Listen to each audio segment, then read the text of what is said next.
சாலை ஓரத்தில் அப்படி வச்சுட்டு போயிடுவாங்க. அதையெல்லாம் எடுத்து கூட சில பேர் என்ன பண்ணுவாங்க, அதை ஒரு கடை மாதிரி வச்சு அதை விற்கிறதும் உண்டு.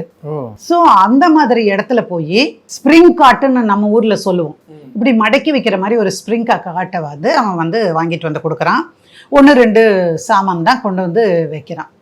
அப்புறம் ஏன் நம்ம இன்னும் கொஞ்சம் நல்லதா வாங்கலாமே அப்படின்னு. இல்லைல்ல, இப்போதைக்கு இப்படி ஆரம்பிப்போம், கொஞ்சம் வந்ததுக்கு அப்புறம் பார்த்துக்கலாம். ஏன் இவர் இப்படி நடந்துக்கிறார், உங்களுக்கு ஏதாவது கஷ்டமா, நான் வேணா அப்பாட்ட வேணா பணம் கேட்டு வாங்கி தரட்டுமா அப்படின்னு இந்த பொண்ணு சொல்ல. வேண்டாம் வேண்டாம், இதெல்லாம் எனக்கு எதுவுமே வேண்டாம், இப்போ நான் பார்த்துக்கிறேன். சரி பரவாயில்லையே, தன்மானம் உள்ளவனா இருக்கான் அப்படின்னு நினச்சிட்டு இவ அமைதியாக இருக்கா.